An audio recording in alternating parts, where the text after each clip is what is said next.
जिस साधक की आत्मा इस प्रकार दृढ़ निश्चयी हो कि देह भले चली जाए पर मैं अपना धर्म शासन नहीं छोड़ सकता, उसे इंद्रियां कभी भी विचलित नहीं कर पाती।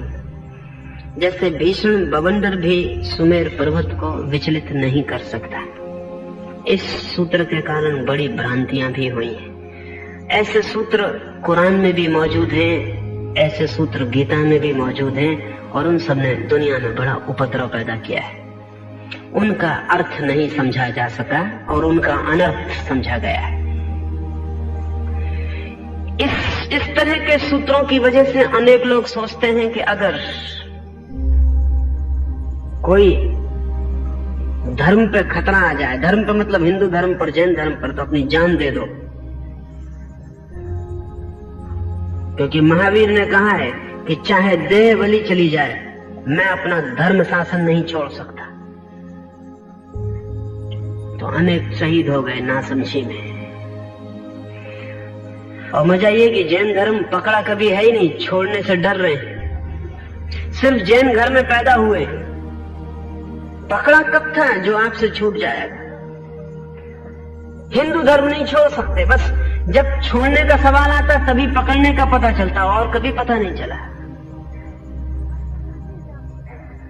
मस्जिद में नहीं जा सकते क्योंकि हम मंदिर में जाने वाले, लेकिन मंदिर में गए कब?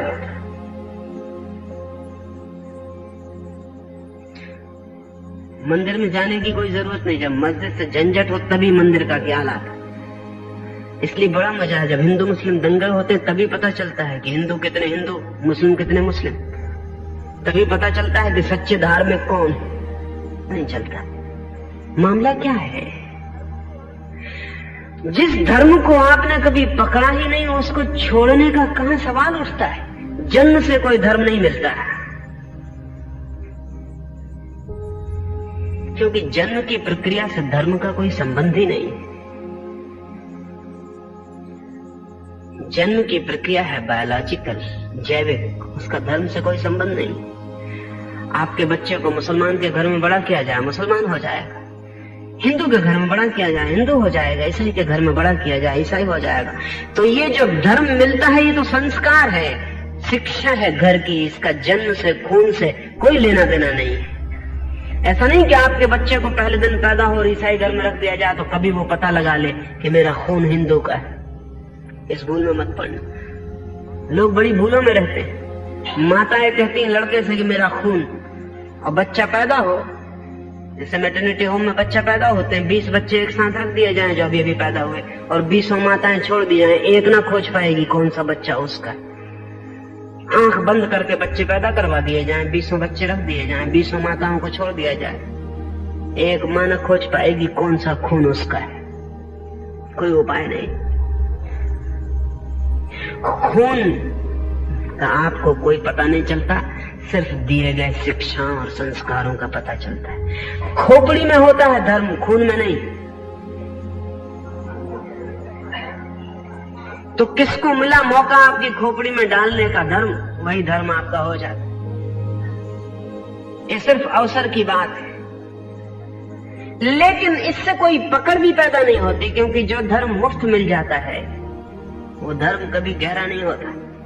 जो धर्म खोजा जाता है और जिसमें जीवन रूपांतरित किया जाता है और इंच इंच श्रम किया जाता है, वो धर्म होता है। तो महावीर कहते हैं दृढ़ निश्चयी की आत्मा ऐसी होती है कि देह भली चली जाए, धर्म शासन नहीं छोड़ सकता। धर्म शासन का अर्थ है कि वो जो अनुशासन मैंने स्वीकार किया है, वो जो विचारधारा, वो जो जीवन पद्धति मैंने अंगीकार की है, उसे मैं नहीं छोड़ूंगा। शरीर तो आज है कल गिर जाएगा, लेकिन वो जो मैंने जीवन को रूपांतरित करने की कीमिया खोजी है, उसे मैं नहीं छोड़ूंगा। बुद्ध को ध्यान हुआ, परम ज्ञान हुआ। उस दिन सुबह वे बैठ गए थे वृक्ष के तले और उन्होंने कहा था अपने मन में, सब हो चुका, कुछ होता नहीं, अब तो सिर्फ इस बात को लेकर बैठता हूं इस वृक्ष के नीचे कि अगर कुछ भी ना हुआ तो अब उठूंगा भी नहीं यहां से। फिर सब करना छोड़ के वो वहीं लेट गए। फिर उनका अब उठूंगा नहीं, अब बात खत्म हो गई, अब सब यात्रा ही व्यर्थ हो गई, तब इस शरीर को भी क्यों चलाए फिरना। कहीं कुछ मिलता भी नहीं तो अब जाना कहां है। कुछ करने से कुछ होता भी नहीं तो अब करने का भी क्या सार है। अब कुछ भी ना करूंगा, मैं जिंदा ही मुर्दा हो गया, अब तो इस जगह से ना हटूंगा। ये शरीर यहीं सड़ जाए, गल जाए, मिट्टी में मिल जाए।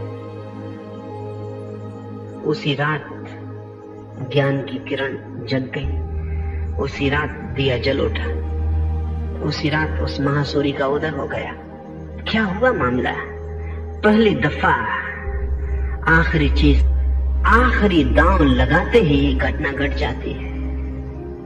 हम दांव पे भी लगाते हैं तो बड़ी छोटी मोटी चीजें लगाते हैं। कोई कहता है कि आज उपवास करेंगे, क्या दांव पे लगा रहे हैं? इससे आपको लाभ ही होगा, दांव पे क्या लगा रहे हैं? क्योंकि गरीब आदमी तो उपवास वगैरह करते नहीं, ज्यादा जो खा जाते हैं ओवरफैट वो करते हैं, तो आपको थोड़ा लाभ ही होगा। डॉक्टर कहेंगे अच्छा ही हुआ कर लिया, थोड़ा ब्लड प्रेशर कम होगा, उम्र थोड़ी बढ़ जाएगी। ये बड़े मजे की बात है कि जिन समाजों में ज्यादा भोजन उपलब्ध है वही उपवास को धर्म मानते हैं। जैसे जैनी वो उपवास को धर्म मानते हैं, उसका मतलब ओवरफैट लोग हैं, ज्यादा खाने को मिल रहा है इसलिए उपवास में धर्म दिखाई पड़ रहा है। गरीब आदमी का धर्म देखा, जिस दिन गरीब आदमी का धर्म का दिन होता है भोजन का उत्सव, अमीर आदमी के धर्म का दिन होता है अनशन। ये दोनों ठीक है, बिल्कुल लॉजिकल है, होना भी ऐसे ही चाहिए, होना भी यही चाहिए। क्योंकि साल भर तो मालपुआ गरीब आदमी खा नहीं सकता, धर्म के दिन ही खा सकता है। जो साल भर मालपुआ खाते हैं इनके लिए धर्म के दिन ये क्या खाएंगे? कोई उपाय नहीं, उपवास कर सकते हैं, कुछ नया कर लेते हैं। लोग कहीं उपवास करके दांव पे लगाते हैं, कोई टुच्ची चीजें छोड़ते रहता, कोई कहता नमक छोड़ दिया, कोई कहता घी छोड़ दिया।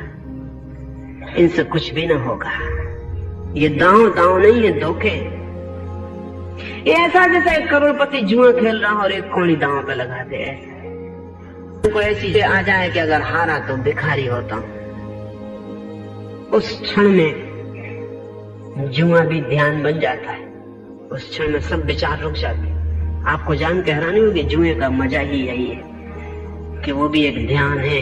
जब पूरा दांव पे कोई लगाता है तो छाती की धड़कन रुक जाती है एक सेकंड को कि अब क्या होता है। इस पार या उस पार, नरक या स्वर्ग, दोनों सामने होते हैं और आदमी बीच में हो जाता है। सस्पेंस हो जाता है, सारा विचार चिंतन बंद हो जाता है, प्रतीक्षा भर रह जाती है कि अब क्या होता है। सब कंपन रुक जाता है, श्वास रुक जाती है कि कहीं श्वास के कारण कोई गड़बड़ न हो जाए।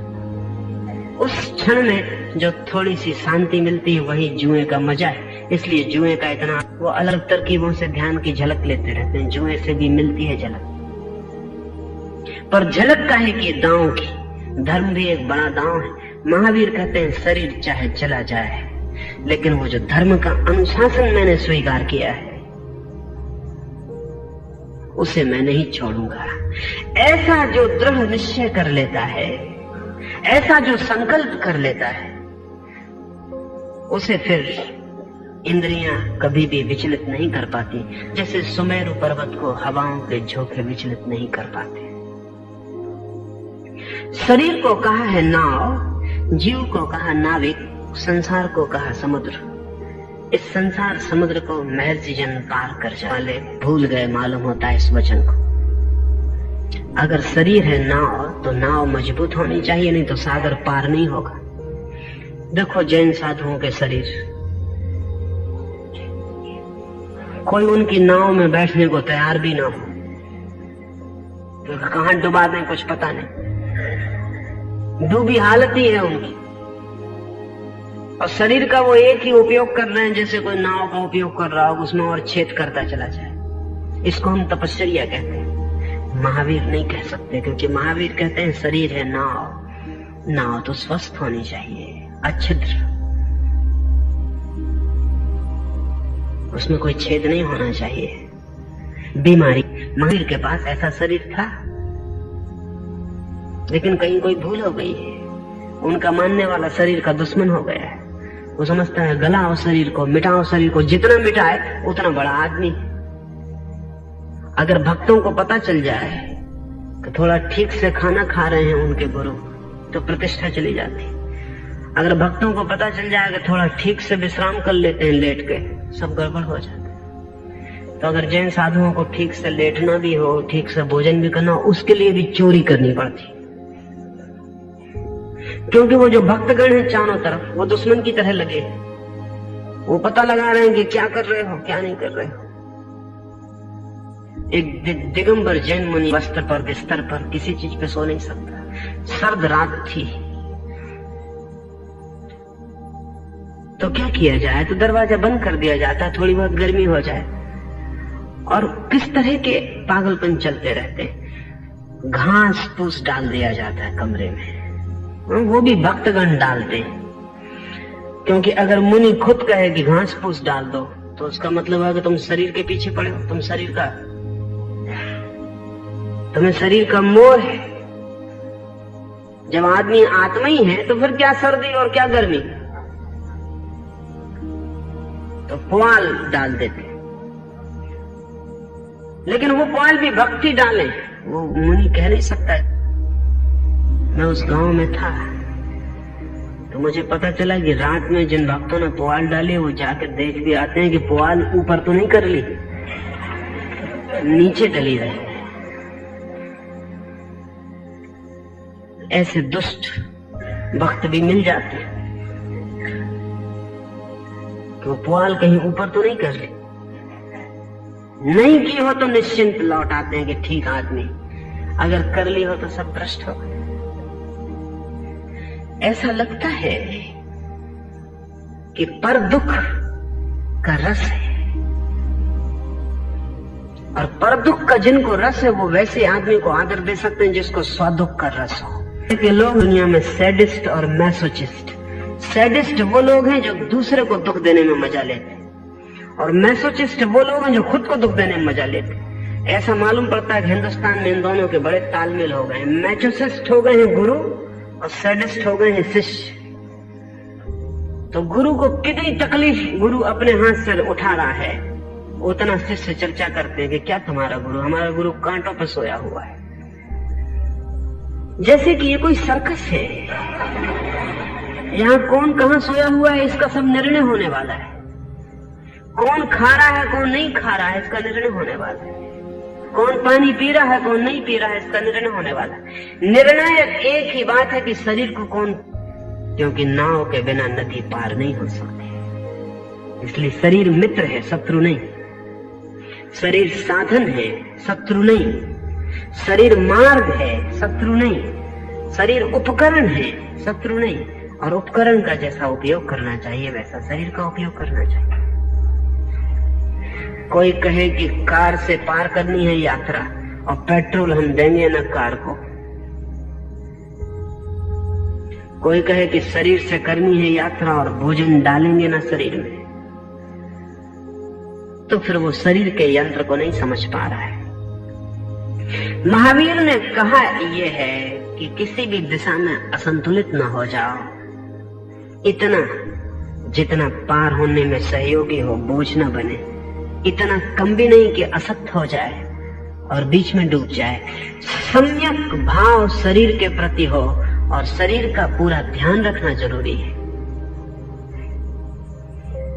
जीव को नाविक और संसार को समुद्र, वो जो भीतर बैठे हुआ आत्मा है, वो जो चेतना है, वो है यात्री, और सारा संसार है समुद्र, उससे पार होना है। वो बुरा है ऐसा नहीं, उसके साथ कोई दुर्भाव पैदा करना है ऐसा भी नहीं, लेकिन वहां कोई किनारा, दुखों और पीड़ाओं से बचना हो तो इस पार सागर को पार करके तट पर पहुंच जाना चाहिए, जहां आंधियां और तूफानों का कोई प्रभाव नहीं। और जब तक कोई सागर में है तब तक डूबने का डर बना ही रहेगा, कितनी ही अच्छी नाव हो। नाव पर ही डूबना न डूबना निर्भर नहीं है, सागर की उताल तरंगे भी है, भयंकर आघात होते हैं, तूफान है, आंधियां उठती, वर्षा आती है। इससे जितने जल्दी कोई पार हो सके, अगर हम इस प्रतीक को ठीक से समझे और अपने चारों तरफ संसार को देखें तो वहां क्रोध है, दुख है, पीड़ा है, संताप है, उपद्रव ही उपद्रव है, और हम उसके बीच में खड़े हैं। महावीर जमाने में भारत की आबादी भी 2 करोड़ से ज्यादा नहीं थी।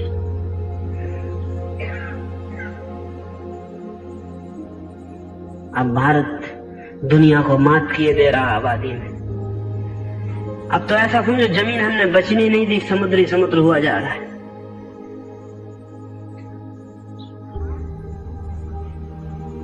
सारी दुनिया की आबादी 3.5 अरब हो गई है।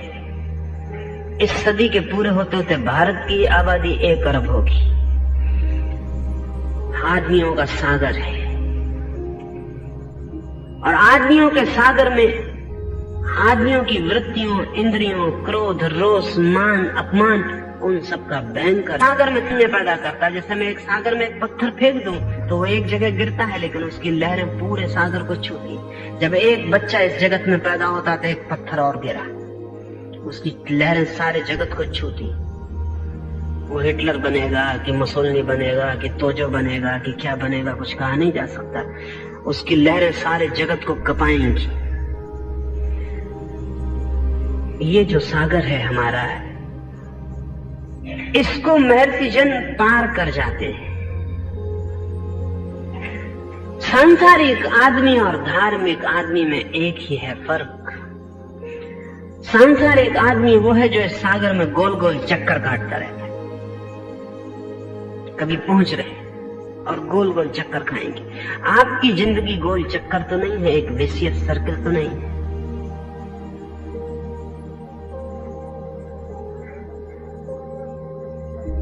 क्या कर रहे हैं आप? गोल गोल घूम रहे हैं। कल जो किया था वही आज भी कर रहे हैं, वही परसों भी किया था, वही पूरी जिंदगी किया है, रोज रोज वही और जिंदगियों में भी किया है। एक ही नाव का डांड मालूम पड़ती चल रही है और आप गोल गोल घूम रहे हैं। धार्मिक आदमी गोल नहीं घूमता, एक सीधी रेखा में तट की तरफ यात्रा करता है। दोनों डांड हाथ में होने चाहिए, दोनों पतवार, न तो बाएं आप किस दिन तट पर पहुंच पाएंगे। संयम का इतना ही अर्थ है कि दोनों तरफ विषमताएं हैं, भोग की है, त्याग की है, दोनों के बीच संयम। नरक की, स्वर्ग की, दोनों के बीच संयम। सुख की, दुख की, दोनों के बीच संयम। शत्रु भी झुकाते हैं, मित्र भी झुकाते हैं, दोनों के बीच संयम। कोई ना झुका पाए और आपकी नाव बीच में चल पाए। ऐसा अगर आप बीच में नाव को चला सके सीधी रेखा में, तो किसी दिन आप तट पर पहुंच सकते। लेकिन सीधी रेखा में चलने वाले आदमी के अनुभव बदल जाएंगे। उसके जीवन में पुनरुक्ति नहीं होनी चाहिए। जिसके जीवन में पुनरुक्ति हो रही है वो आदमी गोल गोल घूम रहा है। कभी मैंने ख्याल किया कि जब भी आप क्रोध करते हैं फिर वैसे ही करते हैं जैसा पहले किया था। कुछ भी ना सीखा जीवन से। जब फिर प्रेम में गिरते हैं तो फिर वैसे ही गिरते हैं जैसे पहले गिरे थे। फिर वही बातें करने लगते हैं जो पहले करके उपद्रव खड़ा कर चुके हैं। फिर वही मूर्ता, फिर पुनरुक्ति कर रहे हैं आप। जिंदगी को थोड़ा जांचें, पीछे लौटकर एक नजर फेंकें जिंदगी पर। एक सर्च लाइट फेंकना जरूरी है पीछे जिंदगी पर। उसमें देखें कि आप जिंदगी जी रहे हैं कि चक्कर में घूम रहे हैं। अगर आप चक्कर में घूम रहे हैं तो समझें कि यही संसार है। हम संसार का अर्थ ही चक्कर कर, जो कल हो चुका उससे सीखें और पार जाएं, दोहराएं मत। और जिंदगी में जिन रास्तों से गुजर गए उन पर से बार बार गुजरने का मोह छोड़ दें। कोई सार नहीं है। जहां से गुजर गए वहां से गुजर ही जाएं, उसको पकड़े मत रखें। कल किसी ने गाली दी थी, वो बात हो गई, उस रास्ते को छोड़ दें, आगे बढ़े। लेकिन वो गाली अटकी हुई है। जिसके मन में कल की गाली अटकी हुई है वो वहीं रुक गया। उसने गाली को मील का पत्थर बना लिया, जमीन में गाड़ दिया खंबा, और उसने कहा हम यहीं रहेंगे, अब हम आगे नहीं जाते।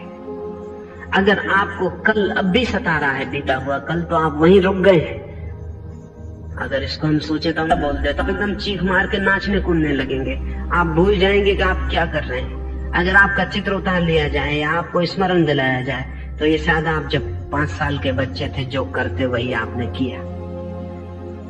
मतलब मनोवैज्ञानिक कहते हैं आपका रिग्रेशन हो गया, आप पीछे लौट गए बचपन में, उस खूंटे पे पहुंच गए जहां आप बंधे।